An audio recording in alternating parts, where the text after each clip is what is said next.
like I said, if you want, you can go ahead and share it, as well. But I'm gonna try. Let's see if it let me pin the thing in there. All right.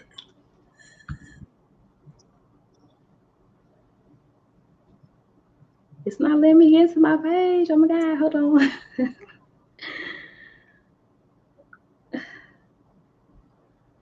Okay.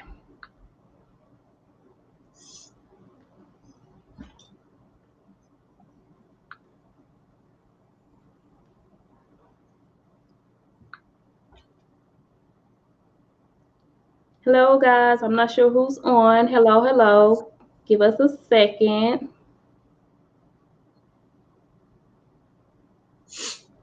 Okay, yeah, so it's not letting me pin it, so I'm not going to spend too much time on that. So let me share it and then we will get started.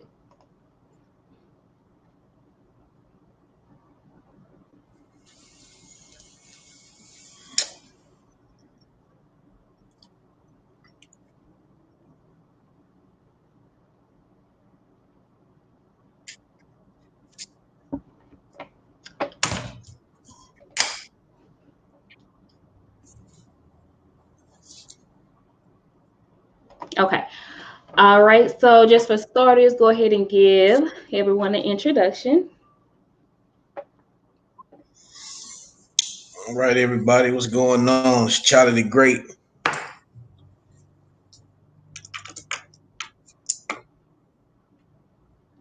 You are freezing. Oh, okay.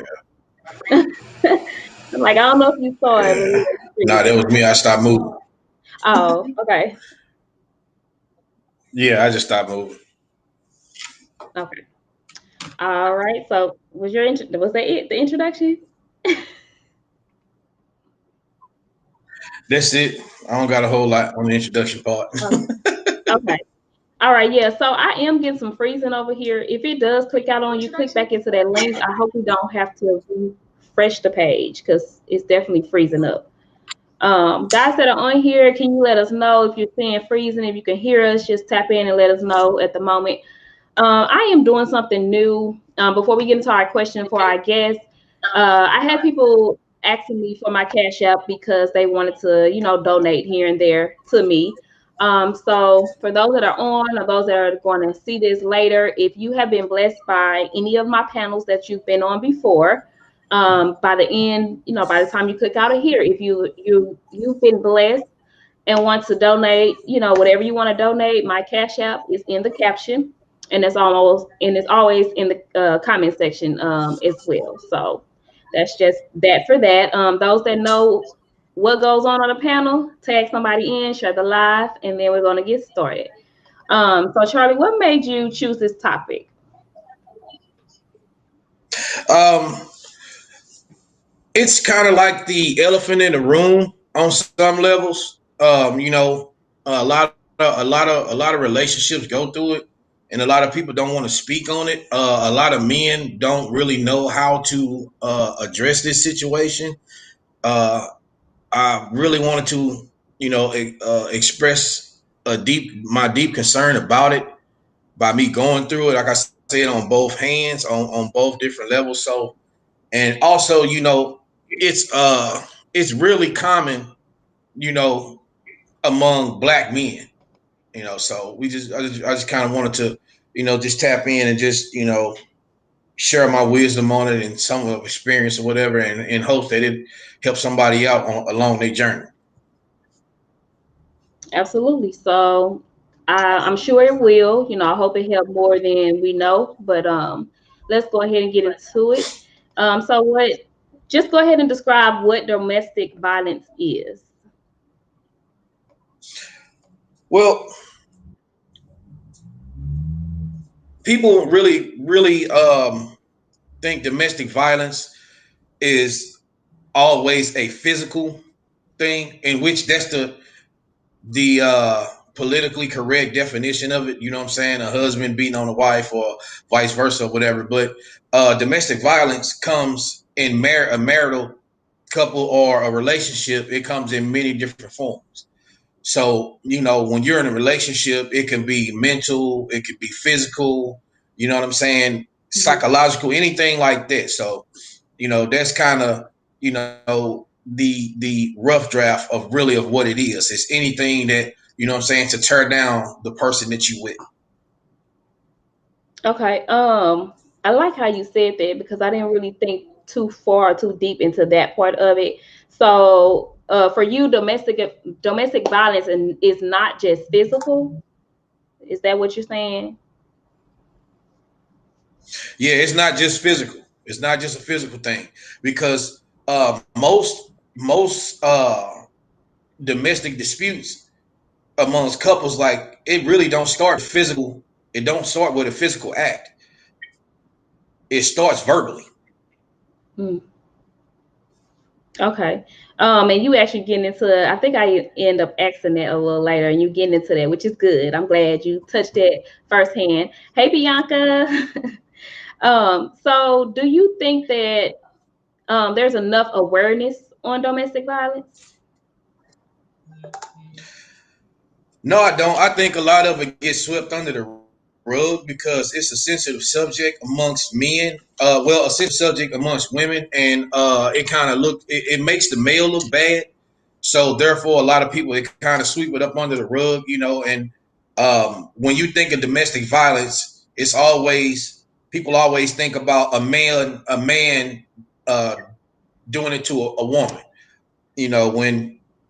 When you really get into it, you'll learn that both parties got a part to play in.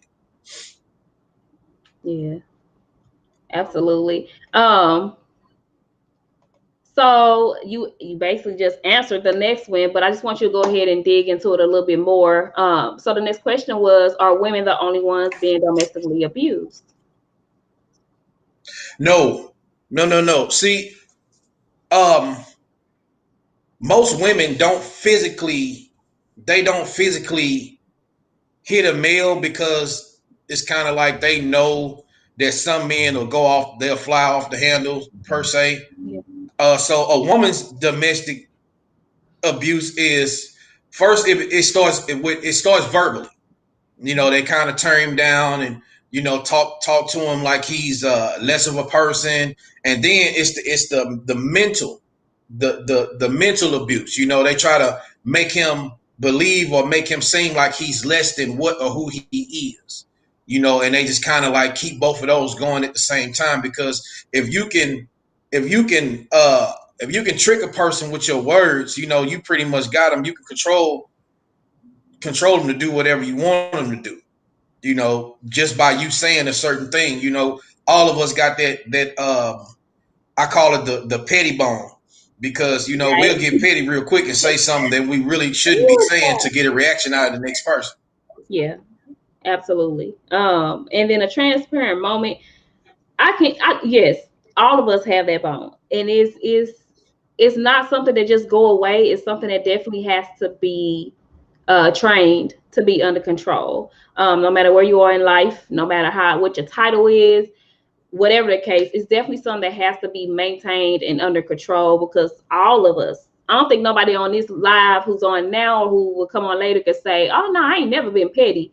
We all got that petty bone in us. So you're absolutely correct. So I do like how you said that. It's not just women that's been domestically abused. It's men too. But it's not that Mm-hmm. domestic abuse is not just physical. It's verbal, No. and a lot of women, as you said, a Mm-hmm. lot of women actually does a lot of domestic abuse through their words, verbally. So I love how you Mm-hmm. said that because I don't know if maybe other people knew that because I see Bianca saying some comments. So she said verbal and mental. So other women may have known that, but the crazy part about it is when I looked at domestic abuse, I never pinpointed verbal.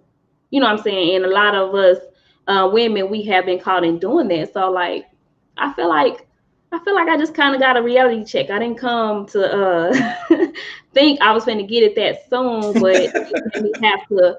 I didn't see it that way. So now I'm gonna have to like do some examination. When I get off this live. Yeah. But go ahead. Um, you know, the best thing is, I like how you said you had to do an examination, because a lot of women, they'll go on saying, well, I ain't like that, that ain't me, but it ain't you all the way up until you get mad.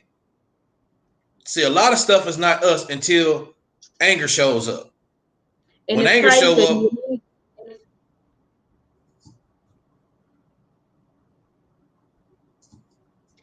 kind okay, of it's cut out going there. in and out. Yeah, it's going in and out, and it's like lagging a little bit. So it sounds like you stopped talking, then I started talking.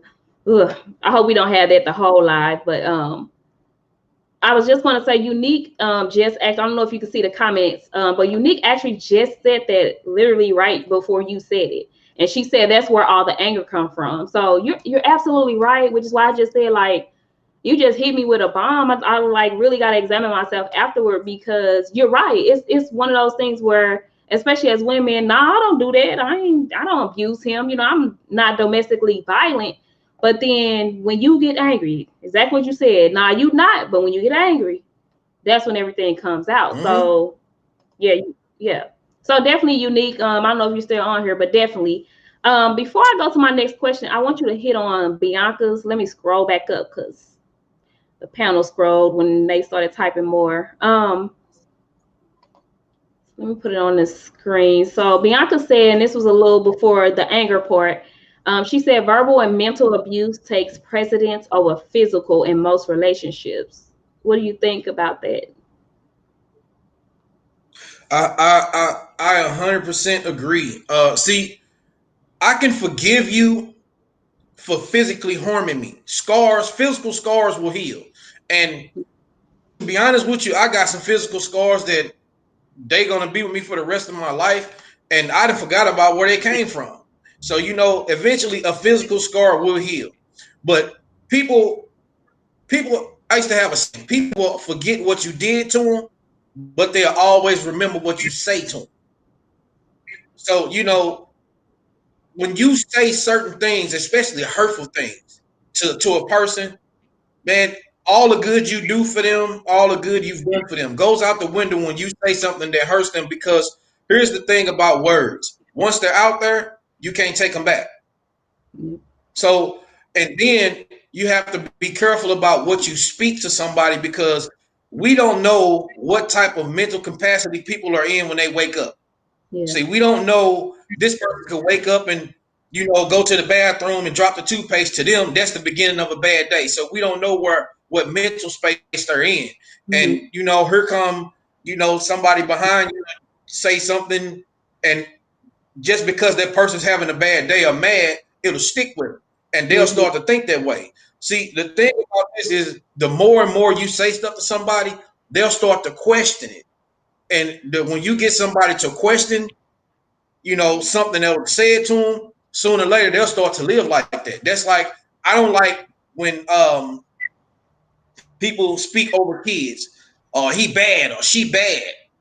After hearing that so long, that kid gonna start, oh well, I guess I am, because everybody say it, and they gonna start to act it out when actually they're just being. So you got to be careful about what you say. But most Mm-hmm. definitely, verbal and mental abuse is gonna stick with you ever. People will never forget what you said to them. Yeah.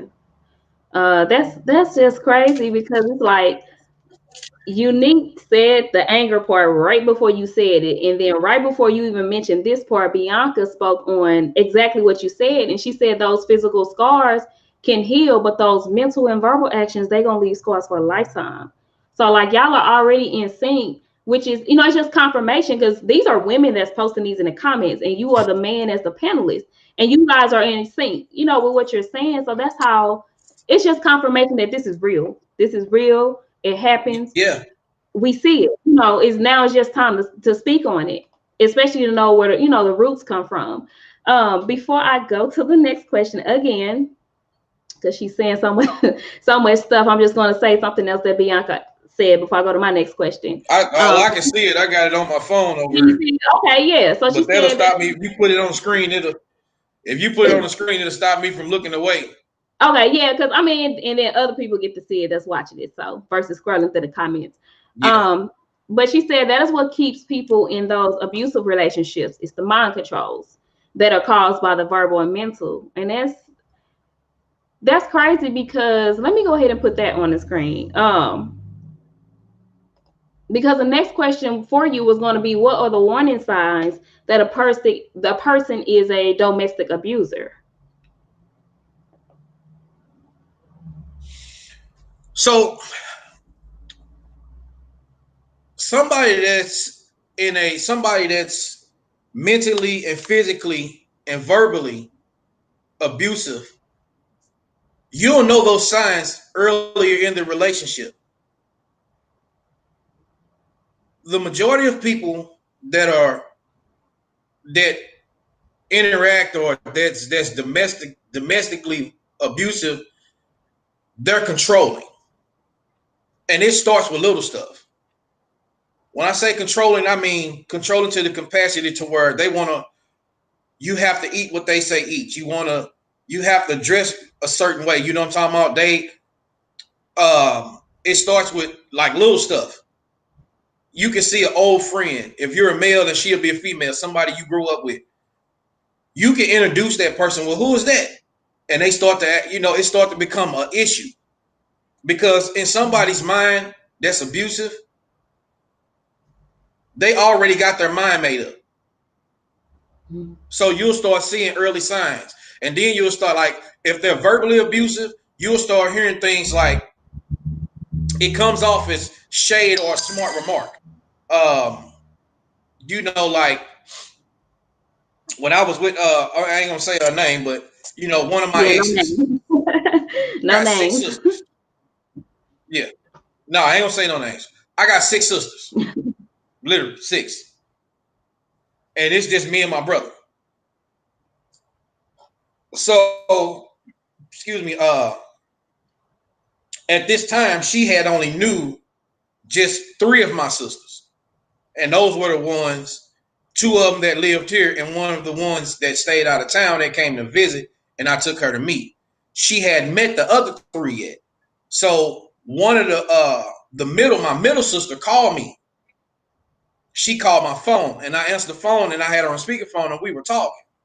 And anybody that know me and my middle sister, they know, we talk like we, best friends. You know what I'm saying?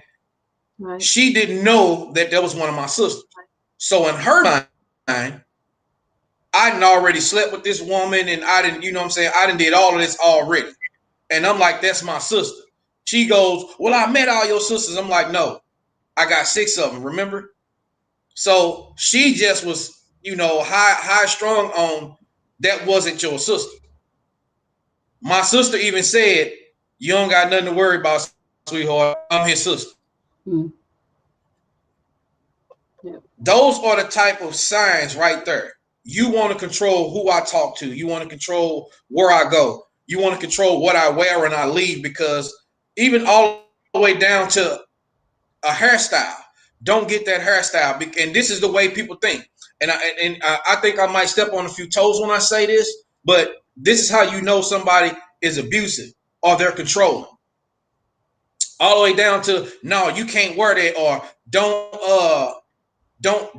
wear that type of hairstyle. Don't get that type of haircut. When you ask them why not, because if I think you look that good, somebody else, I can't control nobody's actions.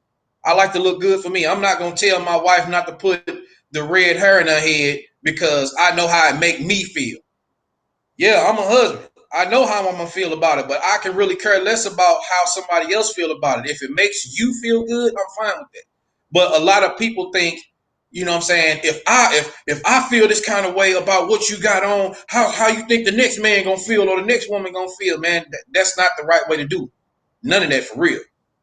Mm-hmm. So the early signs or stuff like that, when it comes to physical abuse, it'll always be the flinching at somebody, or, you know what I'm talking about, it'll be that punching. First, it starts with punching items in the house, the walls, the doors, kicking windows and all that. Because what they're trying to do, they're trying to put their hands on you, trying to show you that they're not physically abusive, when the whole time is that wall could have been you. Yeah.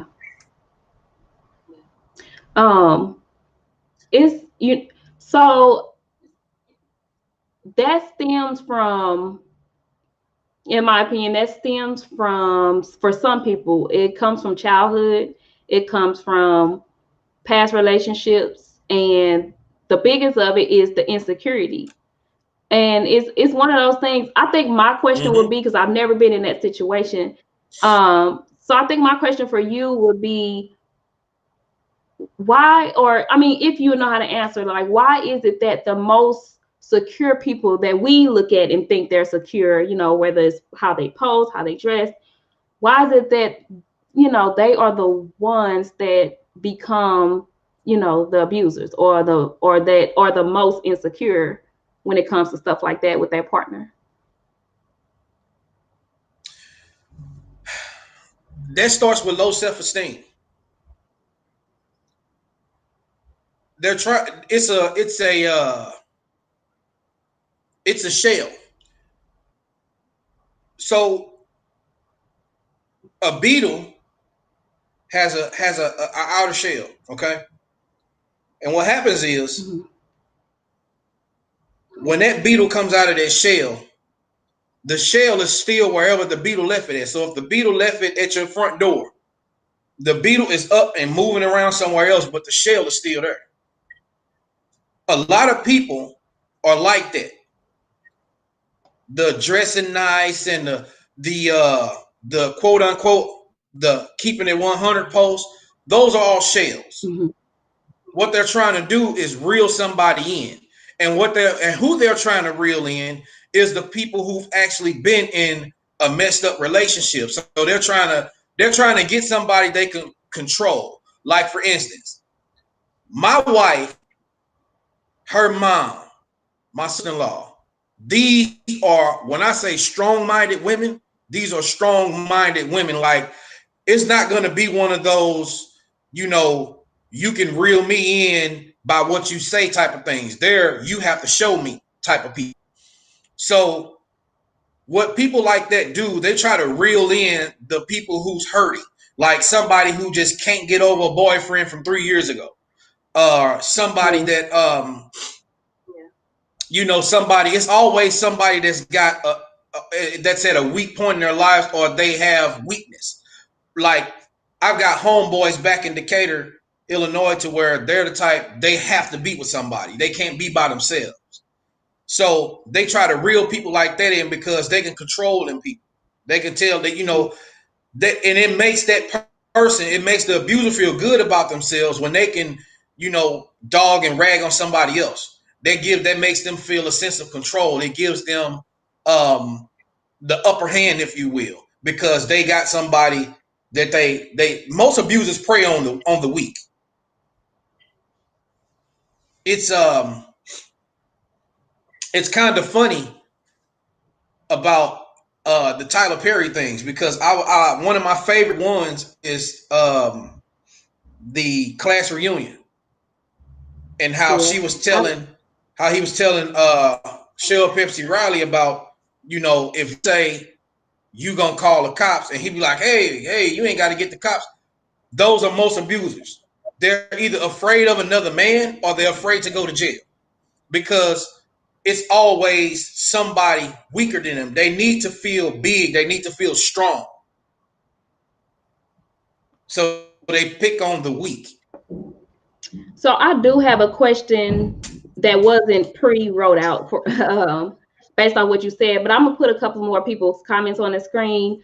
Guys that are on here, again, I had people asking me how they could donate to me. I normally don't put my Cash App in my lives, but if you guys have been blessed by any lives that you've seen previously, and would like to donate, any generous amount to my brand, I do have the Cash App in the caption.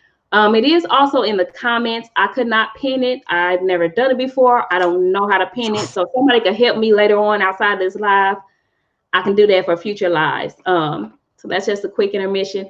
Share the live, guys. This is a tough topic, and I really don't think we speak on it much.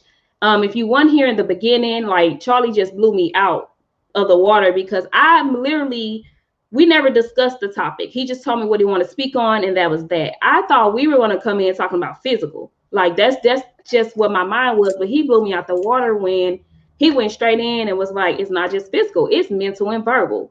So, if you want to hear in the beginning, that's what we basically speaking on.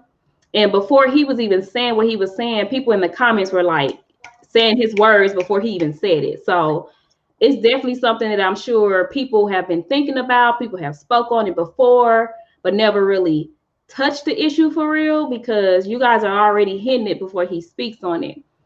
Let me scroll up a little bit to see what comments I missed before I go on to my next question. So Charlie, Bianca said, it's vice versa. You speak positivity into a person, you build confidence.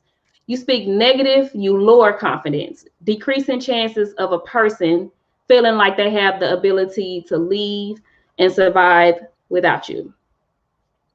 So before I go to the next comment, just based off that part that she said, my question was also going to be, why do you think women, and I know we said in the beginning, it's not just women getting abused, men are abused too, and that's mental and verbally. But why do you think when it comes to, say, the physical, why do women stay? Like, why do women think it's cute when a man be like, nah, you better not wear that out the house, or snatch their hair looking cute or whatever, and they snatch their hair out the head, like, nah, you can't wear it. Why do women, like, why do we feel like it's cute or he cares when he give us those type of, warning signs?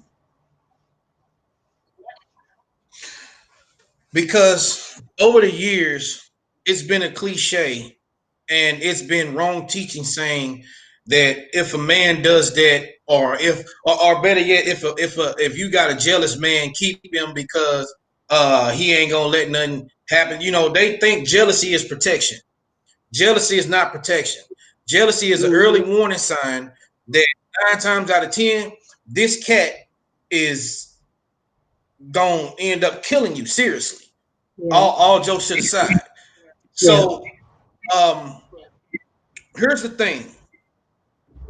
If you can mentally manipulate somebody, my grandfather, Lord rest his soul, I miss him so much.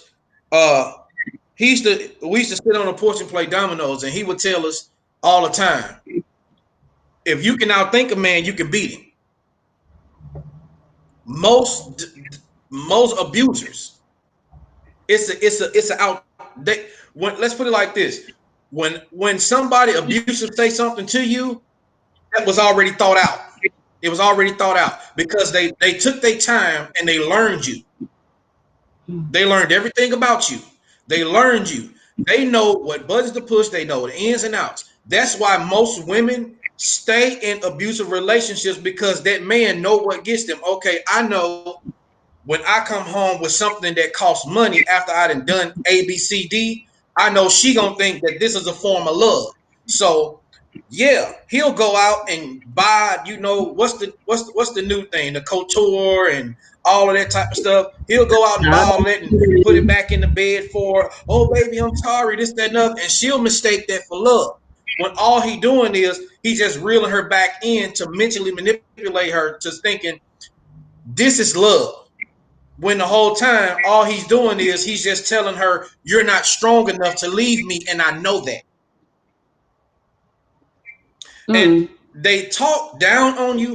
Oh, ain't nobody gonna want you out there. Like, I heard somebody tell a woman with 3 kids, oh, ain't nobody gonna want you. You got 3 kids, you living on Section 8, and this, that, and the third. Like, dude was just going off. And number one, you was doing it in a public place. Number two, you're saying this to the woman that you finna go home and lay next to. Number three, one of my biggest things, you're saying it in front of your children. Yeah. Now, it's just not her that he's abusing.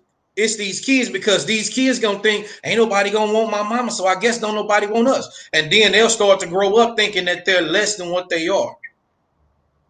And the whole time, he's sitting around like, everything is all good with him. And, vice versa. I've been told that, when nobody gonna want me and this, that, and other, but, truthfully joking, I think I'm too fly. Okay. So, say you're married now. Whole thing. Yeah, yeah, yeah. Um, say the wifey wants you, huh? So That's Michelle it. says, let me put let me put her comment on the screen. Michelle said those type of people feel, and this going back to what you said with the whole being jealous. You better not wear this or wear that. She said those type of people feel as if they know they not good enough for you, so they don't want you to be super confident. They not truth with themselves. And Mm-hmm. so they know they're not good enough for you, but they know how good you are. So they also don't want you to be good for nobody else. It's that selfish mentality. And what did you say? You said something like, did you say jealousy is not? We've been brainwashed to think jealousy is security or something like that. Is that something that you said? Yeah, they jealousy. They think Okay, jealousy is protection. protection. That's what it is. Because I'm gonna requote that, so I'm Yeah, gonna need I need that to get that together because that's true. And I do see that a lot. I watch a lot of different people post, and of course, everybody. I mean, I try to keep in mind we're all raised different. We all been through different experiences. We all on different maturity levels. So I try not to comment or correct too many people every time I see something that's crazy. But I do see a trend of those things. mm-hmm. It's like um the women who you want a relationship, but then you're posting, oh, I don't want no man. I just want you to come with me and then go home. But you want this relationship. So it's one of those things where I wonder, like, was it one of those things where a man just, he didn't physically abuse her, but did he do that mental and that verbal thing to where she just don't feel she's good enough to actually have the relationship she deserves? So she plays this strong, and I don't want to say the full word, but y'all know she plays this strong N word, this N role. She's the nigga.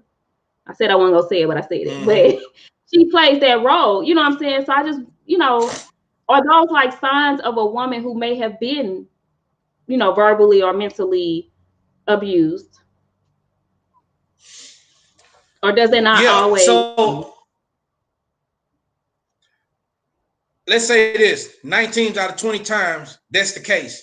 See, remember I told you earlier. Remember I told you earlier it was a plan. It was already thought out. Mhm. So here's the thing: even if you get strong enough to leave me, you'll never be happy with anybody else. And the goal is for them to be like, okay, I can't get along or all my relationships end the same. If I was going to keep going through this, I should have stayed with my ex. And the goal is to get you to Yeah, come back. yeah, So, yeah, insecurities, like we said earlier, most abusers are insecure. That's why they say that type of stuff. But they know that you're too late. But the thing is for them to bring you to their level of insecurity, their level of thinking, to bring you down to their selfish ways. Now, I want to address one thing while I'm talking. okay. For all you women out there that says, "Oh, I'm clingy," that's a beginning form of abuse because you're gonna be to the point to where you can't be like I don't like nobody being I don't like clingy people. I like my one of my exes, she was clingy. I couldn't stand it because it's like I can't go nowhere. I'm at work and you mad because I can't answer the phone. I'm at work. And we I'm glad when you're I would get addressing off that. work at 3 a.m., I got a fight on my hands when I get off work. Huh? I said I'm glad you're addressing that because I do see that a lot. I think I would. So for me, I take in a lot of stuff. What I absorb so much stuff, and I had to like retreat back from social media because I was seeing that a lot, and then I had started relating it to my life. Like, oh well, I guess I'm just clingy, and then I'm like, no, no, no, that's not. That's not okay. That's not a normal thing to be. No. But I found myself almost trying to adapt those. those traits because I was seeing it so much. And like women will say different things on Facebook, and because I'm a words person, I'm not really a picture person. The words I visualize words. I take that in. So I would see a lot of women, saying exactly what you're saying. Like, I'm clingy. You need to, if you don't answer my text when I call, or if you can't call me throughout the day while you at work or find time, then you ain't the man for me. And I get it. I get it. Like, if that's what you want, you deserve what you want. But then at the same time, I think we do have to reevaluate and then ask ourselves, is that not a good behavior though? What is that? Is that an insecurity, being that clingy, or, not trusting? You know where that comes from? That is a accepted behavior from when you were a child. Uh, Children that like to stay up under their parents, the parent get up and go to the bathroom, the child's behind. The parent turn around and step on the child because the child is behind them every step.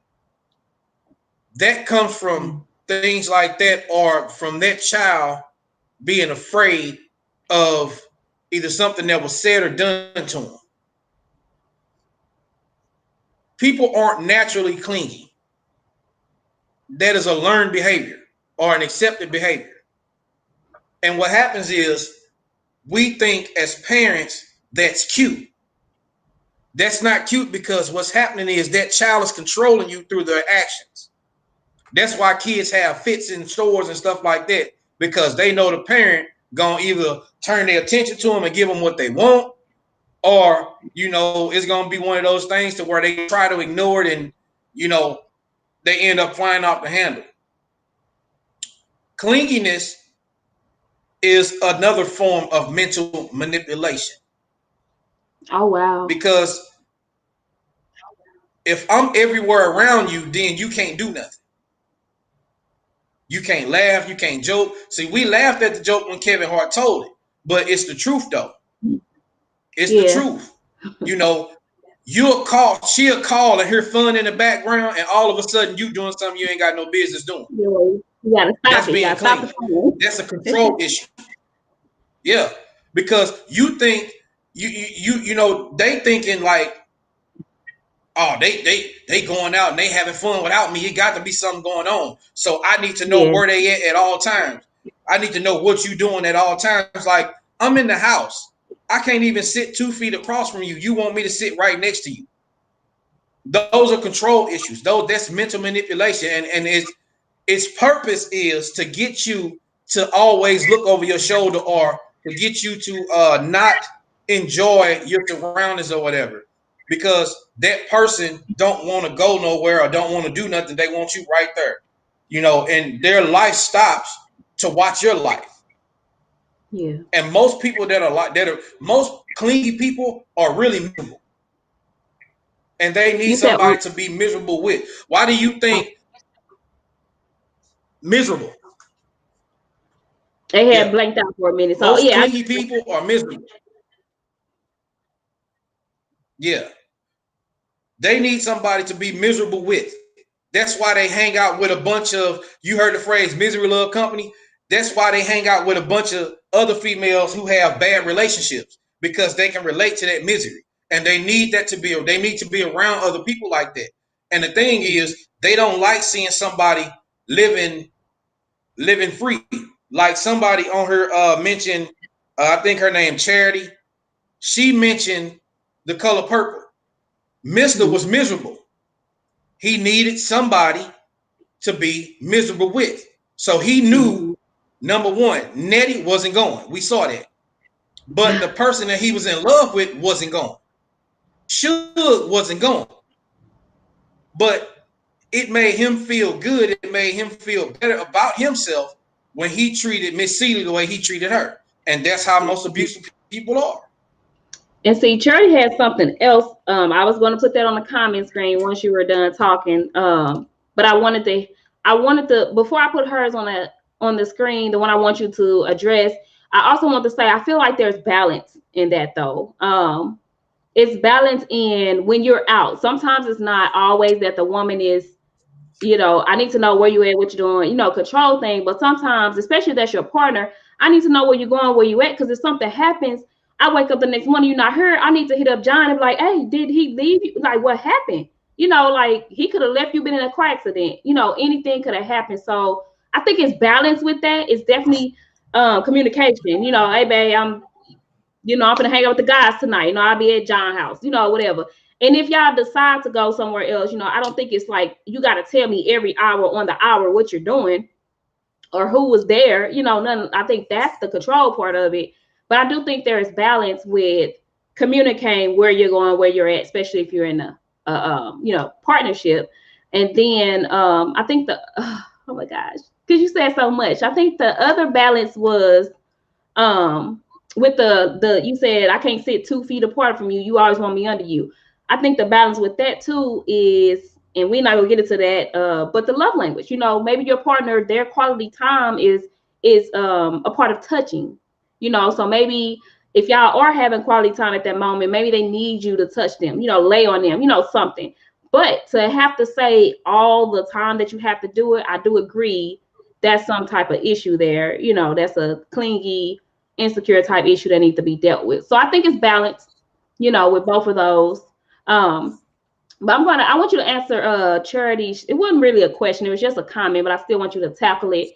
And before we go on, guys, again, if you have been blessed by any of my lives, panels that I've done in the past, or this one, the Cash App, if you want to give a generous amount, $1, anything that's on your heart. But I hate to have to say it. I feel like I'm begging, but I did have people like, what is your Cash App? Like, I be want to give sometimes and I don't know. So the Cash App is in the comment section. You probably can't find it because I don't know how to pin it, but it's definitely in the caption of the live. So you guys can do that at any moment. But getting back to Charity's comment. So her comment said, especially when you never saw a parent being loved properly or their parents uplifting them, empower your children and lift their self-esteem. So to her comment, my question for you is, how do we do that? If we've never seen it, performed, or we never grew up in a household where we know how to love properly, we know how to communicate without verbally or mentally abusing our spouse or physically abusing our partner, whatever. How do we learn and then be able to teach our kids to learn, how to properly be in a relationship? So you go off of, you let that be your example. My dad died when I was 9 years old. So I grew up without a father, but when he was alive, the stuff that I seen him do. So I took that and I said, I'm gonna do the opposite of everything he did. My mom, great woman of God, she did her best to raise us. And my deal was everything that I lacked, I'm gonna be for my kids. So when I became a father myself, I didn't miss a play or anything, a practice or anything like that. I end up, being, well, I end up striving to be better than my parents. I wanted to be a better dad. I wanted to be a better parent than my mom. And I'm not saying that my mom was a bad parent, but what I am saying is my mom gave me everything. So I want to take that and I want to exceed that for my kids. You know what I'm saying? I want to use the platform or the foundation that she set, and I want to build on that. So if my mama built a 2-story house on that foundation, okay, I'm gonna add on to that. So I'm gonna go from a 2-story to maybe I can get 10. And I'm hoping that when my son take the foundation that was laid, he build 10 and my daughter build, you know what I'm saying? So when it comes to marriages and relationships, the more you're taught that as a kid, you know what I'm saying, it follows you. So if you was in a family that showed love and this, that, and other, it's going to be awkward for you to get into an abusive relationship because that's not what you're used to. If you're used to the cursing and your parents fighting and you and your siblings fighting like cats and dogs every day, all day, then when you get into a abusive relationship, you'll be comfortable there. Yeah. And the sad part is, a lot of us, we get comfortable in situations like that because we feel at home there. Angelique said something. She actually was in my head because I was waiting on you to finish before I said it. But Charity's my homegirl. That's my dog. She knows a lot of my I guess my struggles or whatever. And I actually had to say, like, I didn't grow up in a loving home. I grew up in a physical and mental and verbal abusive home. So in my adulthood, like, I didn't have too many relationships where, I experienced any of that in. But my son, I realized that what I grew up in, I was starting to take that out on him. So I had a lot of the anger, the yelling, the verbal, all of that. And I had to stop and tell myself, like, we not finna bring what I was taught into this household. So I had to, take a few steps back, start meditating, start doing some things to get myself together, because it want that in it. And the crazy part about it is that, like Angelique said, we learn from what we see and what we experience. And we do, because it was coming so natural. It had started to scare me. So I'm like, why is that it was a natural response. Like, almost like I did it my whole life, but I never done it to anybody. It was always done to me. So when I started doing it to my son, it scared the heck out of me. And I'm like, you got to change, B, because we not finna keep bringing this down. This, like, that generational curse gonna have to stop, and it's gonna stop with me. I'm gonna teach my son how to communicate, because you got to think, I'm raising a son. If I'm raising him like this, I could be raising the next abuser. I could be raising the next man that's gonna be a woman beater, because he grew up in a house where all his mom did was yell at him. Or, for any the smallest little thing, she yelling, she snapping, she punching stuff, throwing stuff. Because I think you said that too. Like, abuse starts with you doing stuff to material stuff first. Then, maybe verbal, mental, then it gets physical. So, I think we do need to see those signs and be real with ourselves. And some people struggle. It's not that easy for everybody. So I don't know. No, it's not. Like, what do you have for that? You know what I'm saying? Like, if people are going through that, because some people are actually victims. Not to say it's okay. I'm not saying it's okay, but some people are actually victims, and that's all they know. That's how they know to love, is to victimize somebody else. So what would you say to that? Like, how would you tell somebody? Yeah. Yeah, hurt people. So the thing is, get some help. If you feel like you don't need help, then you're sadly mistaken. Because it's true what they say. The first step to getting over a problem is admitting that you got one. See, a lot of people, especially in relationships, uh, a lot of people go through and they trying to figure out why all my relationships starting to end the same. Newsflash, it ain't that person. It's you. And you have to you have to be transparent with yourself.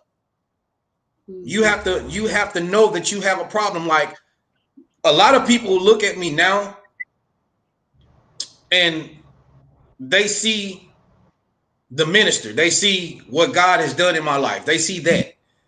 They don't see the drug dealing, knife wielding, pistol packing. You know what I'm saying? They don't see that. Right. And they don't see the alcoholic. They never saw that part of. They don't see that part in me, because those were things that I knew I was dealing with. I had to, and I'm one of those conscious people. So all of the stuff that I done, really, I was conscious about it.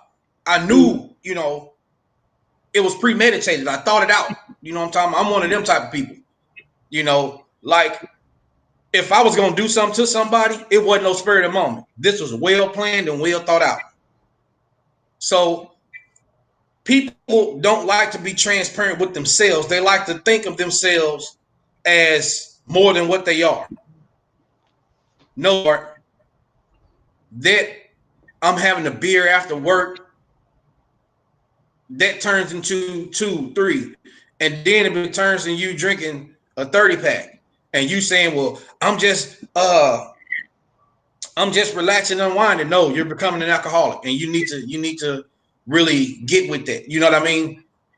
You have to be transparent with yourself. If you're not transparent with yourself, then there's no room for growth, help, because you're gonna always think that there's nothing wrong with me. When Yeah. it's you need help, and that's the thing about it. I remember going to like counseling, and me and the woman got into it that was counseling me, because she was pointing the finger at me. Everything that I was telling her was going on, she directed it back to me. It was my fault. And what I was trying to get her to understand is it's two parties in this. Your only thing you're doing is you looking at it because I'm a man. She's a woman. But like I said, I was sitting in the house minding my business and got punched in the mouth. And you know what the woman said? What could you have done to prevent that? And I was like, duck? I don't know. And everybody started laughing, but I was serious because I was trying to figure out how is me getting punched in the mouth my fault when I clearly didn't do anything. So what I'm saying is, Right. you have to be transparent with yourself. And I remember telling her, like, you have an issue. You got a problem. If you're not putting your hands on me, you talking to me crazy. You trying to tell me, listen, and I'm gonna let you go to the next question after this. No, The you woman good. tried to convince me that I was gay. She tried to convince me that I was gay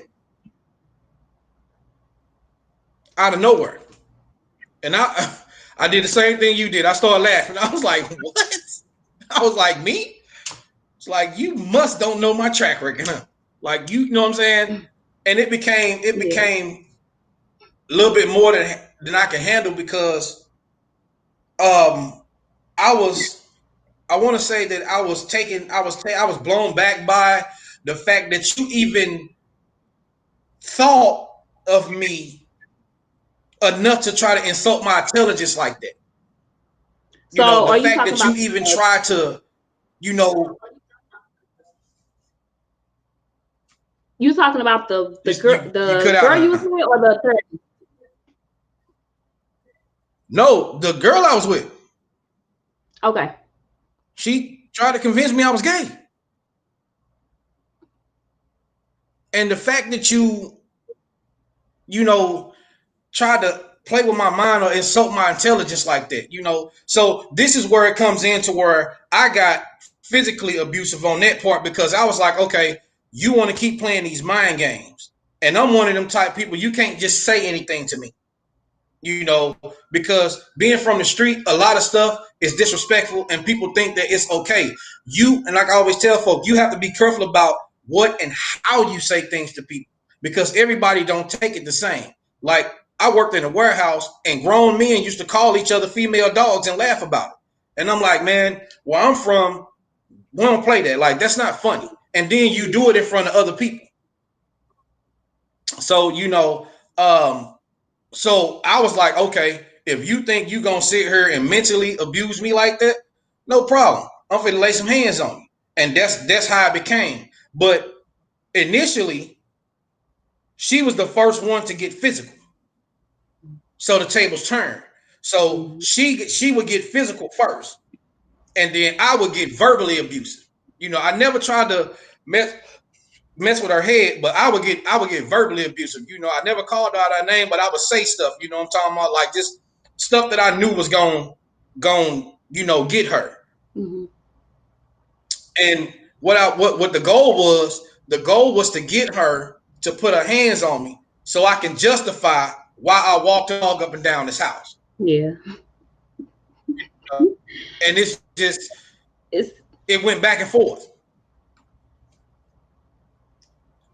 it's not funny, but it's real life. You know what I'm saying? Like the whole point Yeah, it where you is. said the is like, what could you have done to prevent it? And you like, what, duck? Like, but it's humor in it, but it's real because we mainly look at the man. You know what I'm saying? It's always the man is physical abusing, but we don't never really speak on the women that's initiating it. Like I don't enjoy stats when I see a woman dissing a man or saying like she could beat him up. Even if you can beat him up, that's one of those things where that is a sign you are one of those chicks that would whatever man you get with, it's a very big possibility that when you're mad, you gonna try to beat him up, whatever man that you're with.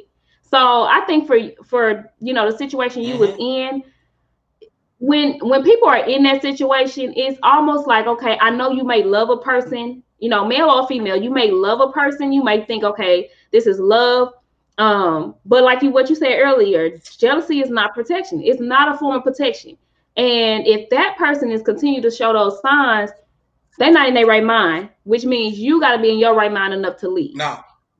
And it sounds easy, it's Mm-hmm. easier said than done, but you know, Yeah. you you don't play with fire. Like you don't play with fire. You don't go to fire with gasoline clothes on. That's playing with fire. If this person is, Yeah. continuing to Yeah. do that and you just like, whatever, they'll change, or well, if I don't wear the pink shirt that they don't like, it'll be okay. You gotta run when you see those signs because Mm-hmm. they're always in the beginning. That's man or woman. Um, Yeah. so the next And one, get out while you can. absolutely. So, what steps do victims start to take in order to remove themselves from those type situations? Uh, that goes with admitting that there's a problem too, because a lot of victims, they like to paint over what the abuser showed. See, most victims will go, well, they'll try to, well, he's just stressed out or she's just stressed out because of this and because of this. No, no, no. When somebody show you who they are, believe them the first time. So the steps are, number one, admit that there is a problem. That goes for both. That goes for the abuser and the victim. Admit that there's a problem. If you really want to stick around and work it out, try to get help. Go to counseling or go to your local pastor or somebody. Try to get some form of help. If that don't work, what needs to happen is don't stay in that relationship or that house one more night. I don't care if you got to go get a hotel. Get out. Get out of it, because here's the thing. Sooner or later, it's going to turn deadly. And a lot of people don't, they think that that's cute. Like, I know somebody who got their tailbone broke. And she laughed about it. She thought it was funny. I didn't think it was funny. Get out while you can, because it's going to get to a point to where fear is going to overtake you and you won't be able to leave and you'll lose your life. Yeah. And if you don't lose it physically, emotionally, spiritually, mentally, you'll lose your life. You'll become one of those people who accept everything that come to them. All the bad that come to you, you'll accept. And you'll question any type of happiness of anything. You'll question it. That's why people, they use the word, I feel they use the word toxic too much, but they don't really know what it means. You'll become so toxic to where you'll hinder your happiness. Somebody will do something for you at work. Well, we want to give you this raise. And you'll start to question, well, what y'all giving me a raise for? Don't nobody never say nothing to me. And because you're so used to having that type of the negative in your life, you can't accept happiness. So get out of it while you can. If you feel like you can't pack up and leave on your own, don't worry about it. You leave the house. Send your brother or somebody over there to get your stuff. Or send the cops over there. Now, I'm not one that likes to get the cops involved into stuff, because once the state pick it up, it's over with. And I feel like We're adults. We should be able to work this out on our own. But Mhm. if that person is that abusive, take the cops with you. Hey, all I want to do is get my stuff out the house. You can have your key, your car. All I just want to get my stuff. And here's the thing: cut ties. Don't answer no text messages, no phone calls. When they pop, get a restraining order. See, these are steps that people don't like to take because they think it make them look weak. But no, what you're doing is saying, I want to live and I want to be happy in life. Because if you don't, you'll eventually go back to that relationship. And like I said, even if you don't physically die, spiritually, mentally, emotionally, and really, let me say physically, not as in going to the grave, but physically, if you know what I mean. You'll physically die. Like how, like I said, somebody mentioned the color purple. Remember how when Sheely was in there with Suge and she was like, it sounds like he going to the toilet on you. She was like, that's what it feel like because she had lost herself. Yeah. She had lost herself. She Hmm. didn't, she was like, she was just there. She's like, I'm just here. Yeah. And when you get You to don't that know who point you in are. life, that's not good. Yeah. That's it. You don't know who you are. And then you'll accept whatever somebody tell you. Oh, Yep. you this. Okay. That's what I am. I'm going to go start doing it. Yeah. I I know people people have died in their relationships, regular relationships and marriages. And the main thing people would say is how do you kill, how do you shoot or how do you stab or burn the person you love or that you married to? But that's the thing, it wasn't love. Just because you got that person's last name don't mean you guys are in love. Just because you're in a relationship don't mean that's love. If that Yeah. person can continue to do that, like all of them signs were there, and it just built up to the point where they shot you, they stabbed you or they burnt you up. Mm-hmm.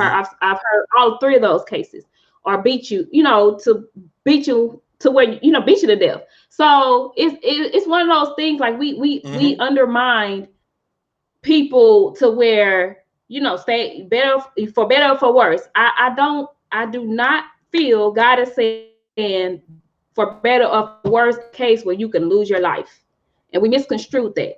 And this is going into my Yeah. next question, which it was for the family. What can family and friends do to help people who are in that situation? Because I do see a lot of people saying, "Girl, that's your husband, fight for him. That's your wife, fight for her." But then it's a really bad situation, and I'm the oddball. I will never, if I know the extent of that situation, I would never encourage nobody to stick to their vows ever. I'm the one to go against it because that's a person's life, and I've seen too many stories where people died behind their marriage because they didn't want to, they want to stick to their vows and say for better or for worse, and or because friends and family was giving them the, the encouragement to stay versus helping them. So for you, what can family and friends do to help people that are victims in that situation when the person doesn't want to leave? They gotta, you gotta get them to see the error because, like I said, people will paint over the truth.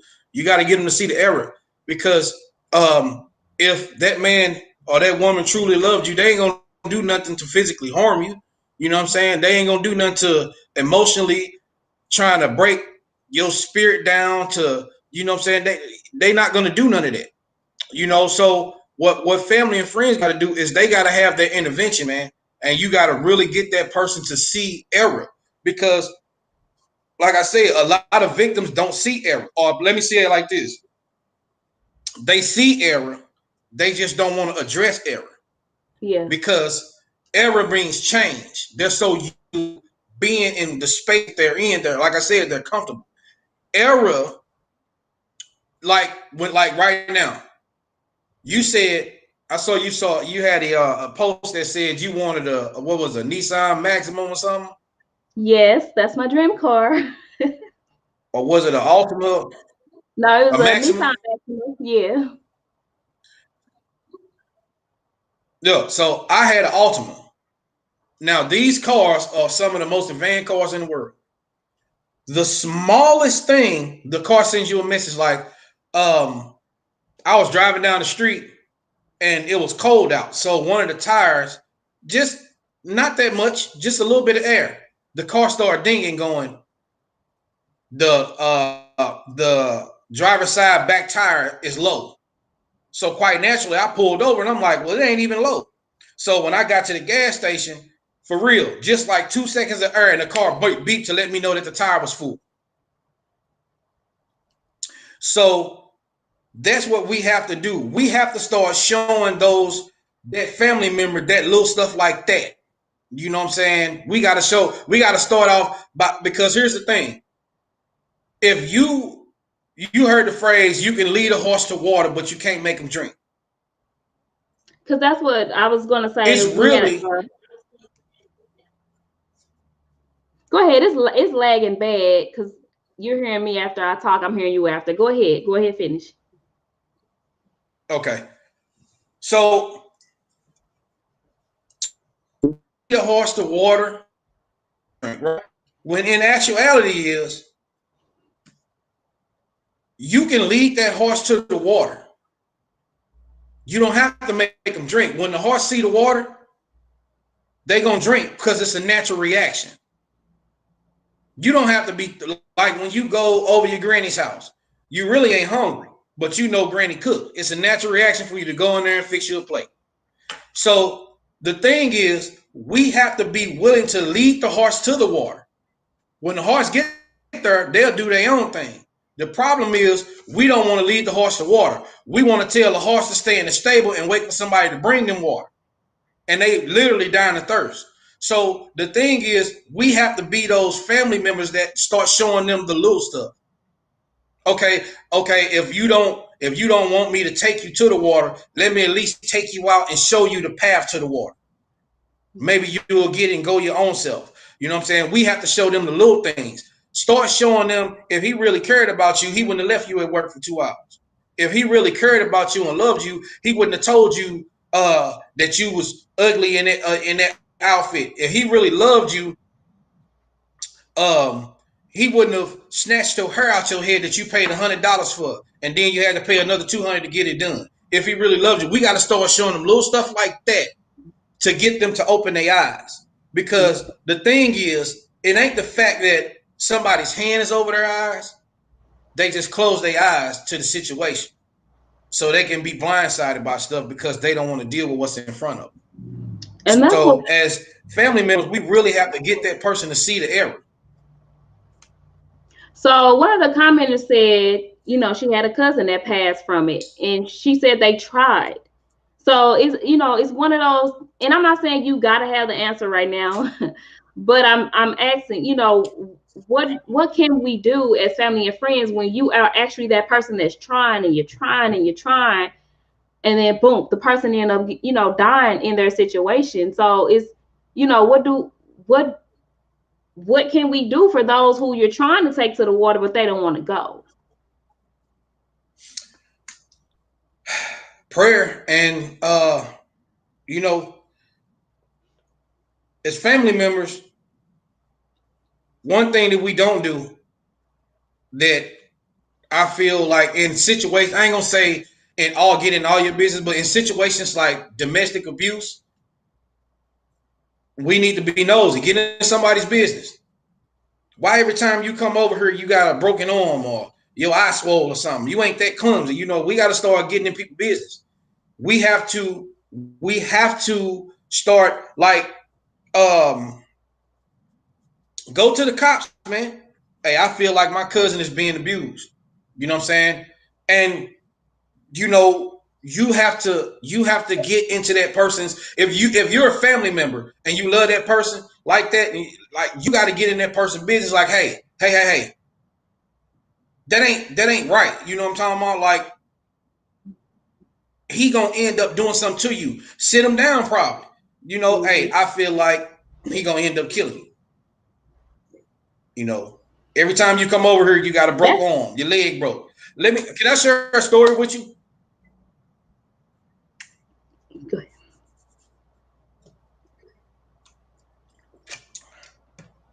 My cousin was extremely abusive to his wife.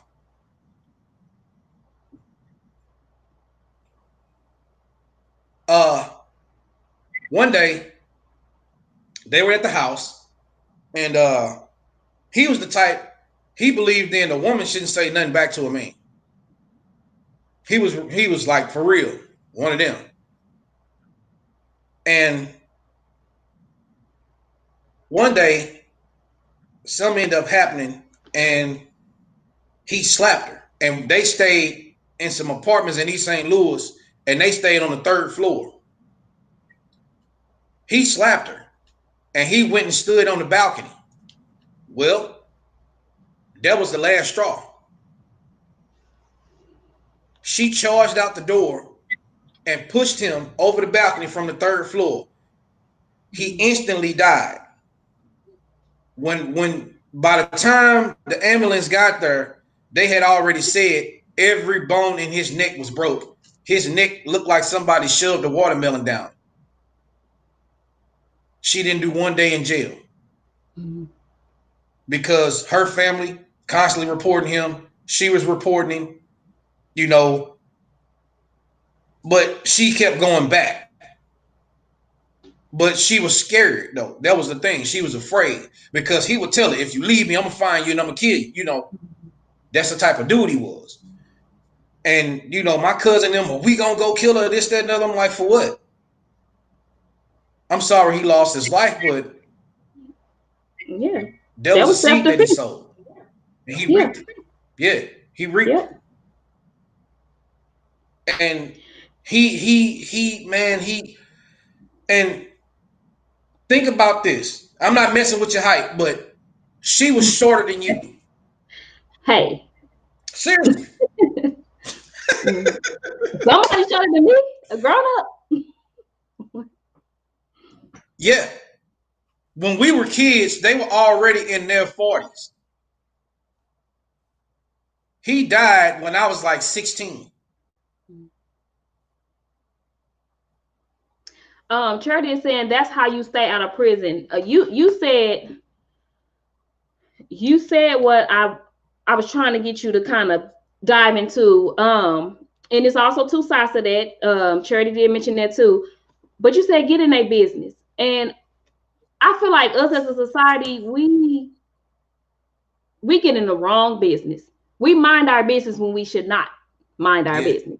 And we get into business that we shouldn't be in. But when it comes to domestic, anything domestic like that, I really believe we need to be in that business. And like you said, even if, because ultimately I know people like, well, she ain't gonna do nothing but go back.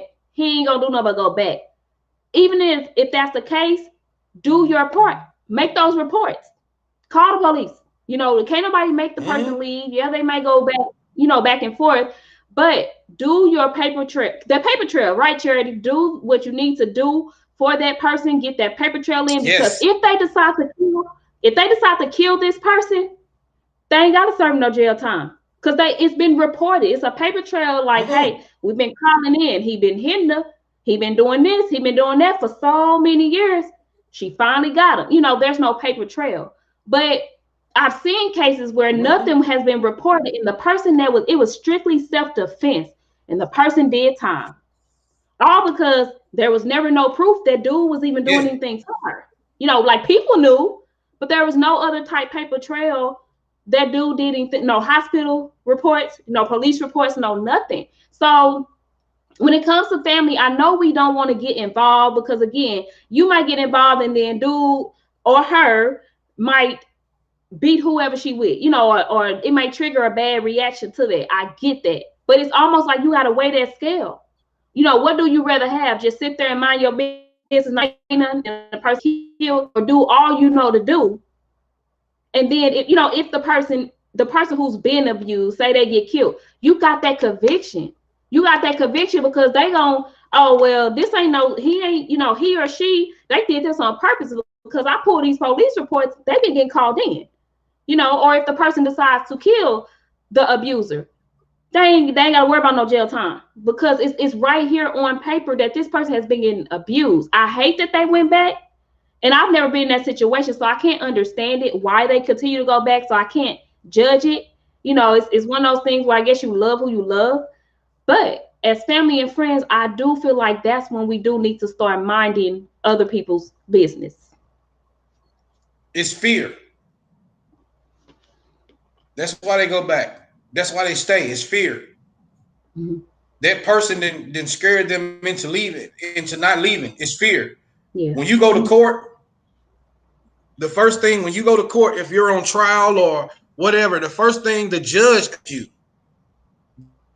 speaks to you and they go, "Have you taken any medication that compromises your judgment or your coherency or anything? Mm-hmm. Has anybody threatened you? Has anybody made a physical or verbal threat to you during this case to get you to change your plea or this, that, and other?" Mm-hmm. Because they understand that fear is a powerful tool. And Yes. if somebody know how to use fear as a tool, man, they won. Because you can scare somebody into um not leaving. Like I said, I like he used to tell this woman, if you leave, I'm gonna find you and kill you.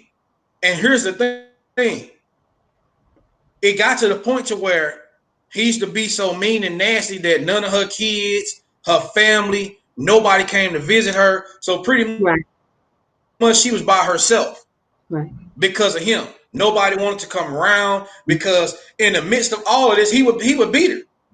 Like for Thanksgiving and all that, sometime around Thanksgiving, he gonna beat her to the point to where she gonna call the family and be like, "Y'all can't come over here." So what he did, he got her by herself Yep. and got her to the point to where nobody Mm-hmm. dealt with her no more because she wouldn't leave him. Mm-hmm. And he got her to that point, but he didn't know that it was gonna become a point to where this woman was gonna get tired of you putting you know what I'm saying? And it's horrible Mm-hmm. for his life to end like that. But like I said, there was a seed that he planted and he kept watering it, and then when it grew, it was too late. Yeah. And Yep. She I got. 100% agree with you. We do keep our nose out of the right things and stick our nose in the wrong things. Mm-hmm. And I just want to say to that, as a society too, I think we need to be careful when we are, um, like I would know people business, and I would see them make a post or just something about each other, and everybody just like, oh my God, I just love you guys together. You are the perfect couple, or say they broke up, got back together. Oh, I'm so glad y'all back together. Don't let nobody break y'all up. Whole time we knowing this is a tragic situation. Why are we encouraging it? Why are we? Is it just for the Mm-hmm. life? Why are we? Oh, we love y'all together. No, we don't. They beat each other. They run each other over with cars. Why are we encouraging it? And then when one of them kill each other, now Yeah. now you hurt. You're crying. You don't understand what happened. But what happened was you was encouraging the situation because you really didn't want to get involved versus doing what you probably should have done, which was either be quiet and not encourage the situation or speak up enough to get your hands involved, and get in their business, so they can maybe possibly go their separate ways. Um, but so this was good. Everything was good. People got their questions and comments in. I'm going to get ready and end the live. But before I end it, I just want you to go ahead. If it's anything that you missed and didn't say, because you said a lot, you gave a lot of meat in this. Just go ahead and give us any last words of wisdom that you want to give on the domestic violence.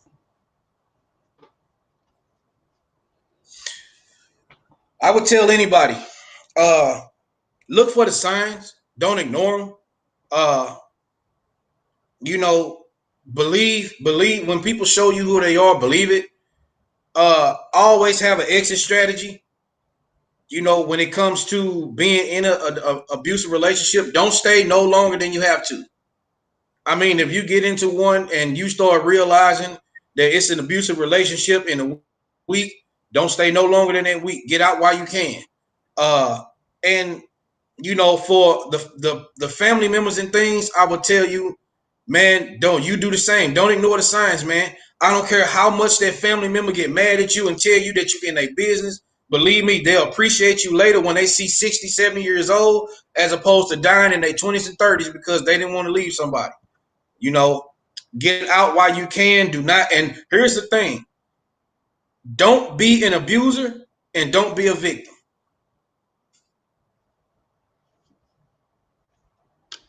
Well, that's that, guys. That is the end. If you guys came in late and missed the whole thing, all our lives stay up. Catch the replay. It was very good. His link is in the caption. If you want to hit him up on this topic separately and just pick his brain, go ahead and hit him up. Again, he's in the caption. His Facebook page is in the caption. Of course, I'm always available, you guys. If you're following this page, you're already connected to me. Hit me up if you want to speak on this topic some more, like privately. It doesn't have to be live or nothing like that, because this is a real serious topic, obviously. But I want to thank you guys for tuning in. Thank you guys for sharing the live. Thank you for your comments and your questions. We love you guys, and stay tuned, because we ain't done. This is what we finna do this some more. Send people my way who wants to speak on life topics. We got to break these generational curses. We got to break these bad bonds, these relationship bonds, these toxic relationships, friendships, everything. We got to break it, y'all. So send people my way so we can go on and get some more of these type discussions on the screen. And you guys enjoy the rest of your Saturday. Enjoy the fight for all of y'all that's going to watch the Mike Tyson and Roy Jones fight. So you guys have a good rest of your Saturday.